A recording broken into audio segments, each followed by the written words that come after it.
ପିତୃମାତୃ ଅପେକ୍ଷା ଆଉ ଭଲ ପାଇବା କେହି ନାହାନ୍ତି। ତାଙ୍କ ପାଖରେ ସୃଷ୍ଟି, ତାଙ୍କ ପାଖରେ ଶେଷ। ସରପଞ୍ଚ ହେବ ତ ଏମିତି। ଗ୍ରାମ ସଭା ପୂର୍ବରୁ ବରିଷ୍ଠ ନାଗରିକଙ୍କ ପାଖରୁ ଆଶୀର୍ବାଦ ଗ୍ରହଣ କରି ଗ୍ରାମ ସଭା ଆରମ୍ଭ କରିଥିଲେ ସରପଞ୍ଚ। ଆମେ କହୁଛୁ ବାଲେଶ୍ୱର ଜିଲ୍ଲା ଭୋଗରାଇ ବ୍ଲକ ମହେଶ୍ୱରପୁର ଗ୍ରାମ ପଞ୍ଚାୟତ କଥା। ସୂଚନା ଅନୁସାରେ ଗାଁକୁ ମିଳିବ ଅଧିକ କ୍ଷମତା।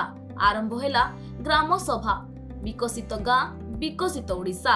ଏକ ସୁଦୃଢ ଗ୍ରାମ ପଞ୍ଚାୟତ ହେଉଛି ବିକଶିତ ଓଡ଼ିଶାର ମୂଳ ପିଣ୍ଡ। ତେଣୁ ବିକଶିତ ପଞ୍ଚାୟତ ଗଠନ ଦ୍ୱାରା ହିଁ ବିକଶିତ ଓଡ଼ିଶା ଗଠନ ସମ୍ଭବ।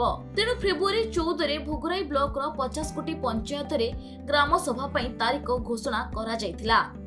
ମାତ୍ର ଭୋଗରାଇ ବ୍ଲକ ମହେଶ୍ୱରପୁର ଗ୍ରାମ ପଞ୍ଚାୟତରେ ଅଭିନୟ ଉପାୟରେ ଆରମ୍ଭ ହେଲା ଗ୍ରାମ ସଭା। ପ୍ରଥମେ ବୃଦ୍ଧ ବୃଦ୍ଧାଙ୍କୁ ଗୋଡ଼ ଧୋଇ ଫୁଲତୋଡ଼ା ଦେଇ ସ୍ୱାଗତ କରାଯାଇଥିଲା।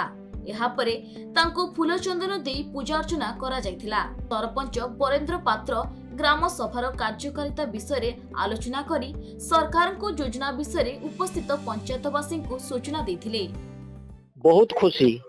ସମାଜରେ ପିତୃମାତୃତ୍ୱକୁ ଯିଏ ପୂଜା କରେ ସେଭଳି ମହାନ ଦୁନିଆରେ କେହି ନାହିଁ। ତେଣୁ ମହେଶପୁର ଗ୍ରାମ ପଞ୍ଚାୟତର ସରପଞ୍ଚ ବରେନ୍ଦ୍ର ପାତ୍ରଙ୍କର ଏହି ଅଭିନବ ପ୍ରୟାସ ଏବଂ ସମସ୍ତ ବୃଦ୍ଧ ପିତାମାତାଙ୍କର ଆଶୀର୍ବାଦ ଭିକ୍ଷା କରିବାର ସେ ଯେଉଁ ଆଶା ପୋଷଣ କରି ଏହି କାର୍ଯ୍ୟକ୍ରମ ଆରମ୍ଭ କରିଛନ୍ତି, ଏହା ବହୁତ ଅଭିନନ୍ଦନୀୟ। ହଁ, ବହୁତ ଖୁସି। ନା ନା, ସରପଞ୍ଚ ଏଭଳି ଗୋଟେ କାମ କଲେ, ଭଲ କାମ କଲା। ବିଶ୍ୱ ପିତୃମାତୃ ଦିବସରେ ମୁଁ ଭାବିଲି ଆଜି ଗ୍ରାମ ସଭା ଅଛି, ତେଣୁ ନିଶ୍ଚିତ ମା ମାନେ ବାପା ମାନେ ଆସିବେ ସବୁ।